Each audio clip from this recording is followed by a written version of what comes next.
नमस्कार मित्रांनो कुणालाही सांगू नका की तुम्ही आतून किती लढ आहात, कारण लोक फक्त तुमचा विजय पाहतात, तुमची लढाई नाही. आणि खरे जिंकणे तेच असते जे शांतपणे जिंकले जाते.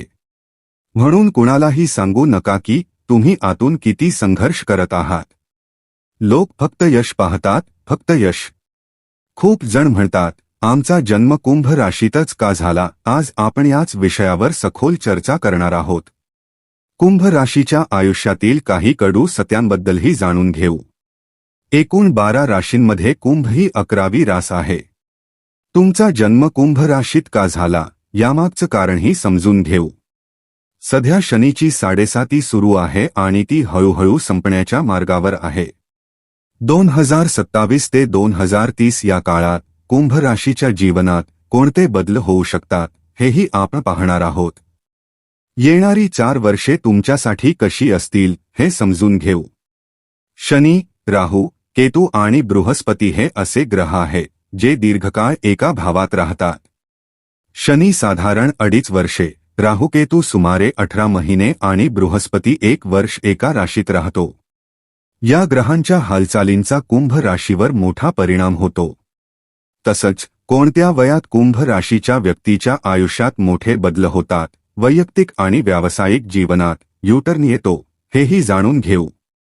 आणि हो, काही विशिष्ट राशी असे लोक असतात ज्यांना तुमच्या आयुष्यातून कधीही जाऊ देऊ नका, कारण ते तुमच्यासाठी खूप सपोर्टिव्ह असतात. त्यांच्यासोबत एक विश्वास, एक घट्ट नाते तयार होते. जर असे लोक तुमच्या आयुष्यात असतील तर त्यांना जपून ठेवा. हा व्हिडिओ जन्मराशी, चंद्र राशी यावर आधारित आहे. चला आता जाणून घेऊया कुंभ राशी कशी असते. कुंभ राशीचा स्वामी शनी ग्रह आहे. शनीला कर्मफलदाता मानलं जातं, म्हणजेच तुमच्या कर्मानुसार फळ देणारा ग्रह. त्यामुळे कुंभ राशीचे लोक कर्मप्रधान असतात. कालपुरुषाच्या कुंडलीत 11वा भाव हा इच्छांचा, स्वप्नांचा आणि आकांक्षांचा मानला जातो आणि कुंभ हीच 11वी रास आहे. ही वायू तत्वाची आणि स्थिर स्वभावाची रास आहे. या राशीच्या लोकांना राग आला तर ते काहीही विचार करत नाहीत, ना पुढचं ना मागचं. ते खूप हट्टी आणि जिद्दी असतात, पण त्याच वेळी मनाने खूप चांगले आणि दयाळू असतात. जर त्यांनी काही चुकीचं केले तर त्यांना लगेच त्याची जाणीव होते. ते इतरांच्या दुःखाला स्वतःचं दुःख समजतात, त्यामुळे ते भावनिकही असतात. कामाच्या बाबतीत ते सुरुवातीला थोडे आळशी किंवा धीमे असतात. त्यांच्या मनात अनेक आयडिया येतात, पण त्या अंमलात आणायला वेळ घेतात. पण एकदा काम सुरू केलं की ते पूर्ण मेहनतीने करतात आणि मागे हटत नाहीत. हे लोक मल्टीटॅलेंटेड असतात. त्यांच्याकडे मोठी स्वप्न असतात आणि ती पूर्ण करण्याची क्षमता देखील असते. कुंभ राशीचे लोक खूप रोमॅन्टिकही असतात. आता पाहूया कोणत्या राशींचे लोक तुमच्यासाठी सर्वोत्तम ठरतात. वृषभ, मिथुन, कन्या, तुळ आणि मकर या राशींचे लोक जर तुमच्या आयुष्यात असतील तर त्यांना कधीही सोडू नका. त्यांच्यासोबत तुमचं नातं मजबूत, विश्वासू आणि दीर्घकाळ टिकणारे असते.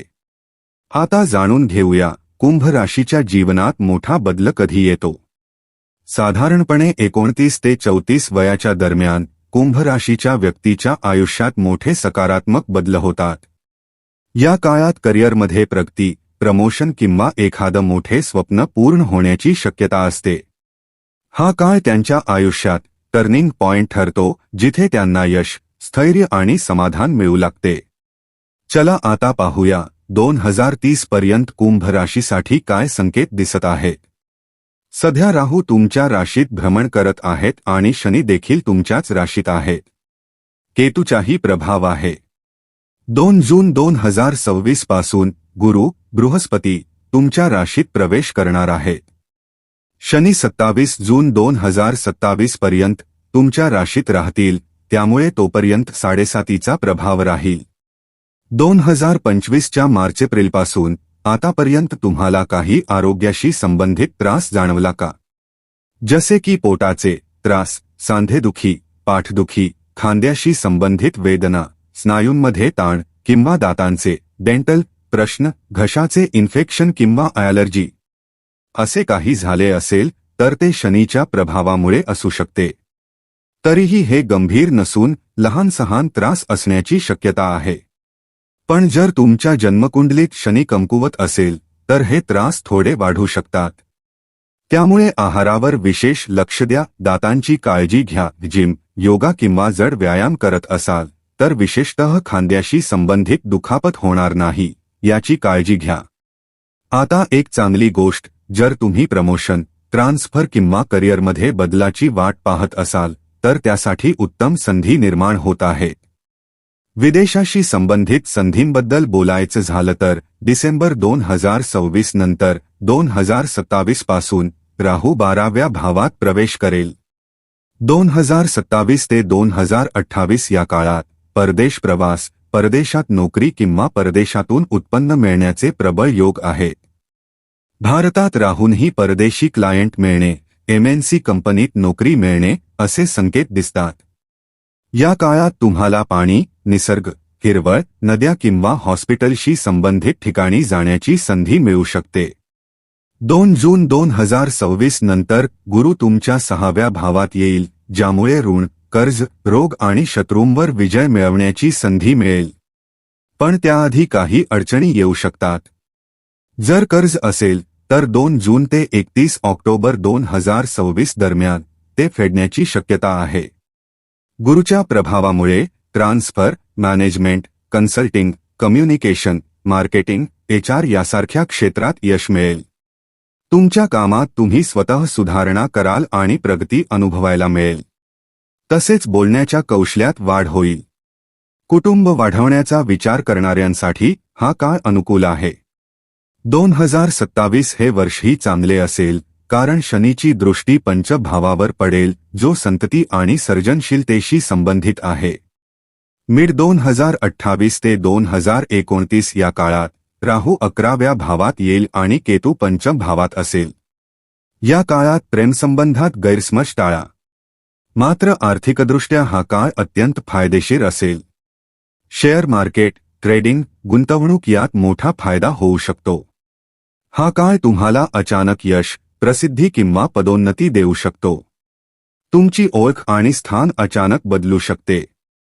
शनी जेव्हा 3ऱ्या भावात असेल, म्हणजेच सुमारे 2.5 वर्षे, तेव्हा थोडासा आळस, कामात विलंब जाणवू शकतो. मोठी स्वप्ने असतील पण त्यांची पूर्तता थोड्या धीम्या गतीने होईल. मात्र प्रयत्न सुरू ठेवले तर यश निश्चित आहे. 7.5 संपल्यानंतर सर्वात मोठा सकारात्मक बदल तुमच्या मनात होईल. ओव्हरथिंकिंग, तणाव, चिंता, डिप्रेशन, झोपेच्या समस्या या गोष्टी कमी होऊ लागतील. उपाय म्हणून दररोज ओम प्राप्रो सह शनश्चराय नमः हा शनीचा बीज मंत्र 108 वेळा जपा. हनुमान चालिसाचे नियमित पठण करा. ओम द्राद्रो सह शुक्राय नमः हा शुक्राचा बीज मंत्रही 108 वेळा जपा. तसेच दररोज सकाळी उगवत्या सूर्याला तांब्याच्या लोट्यातून पाणी अर्पण करा.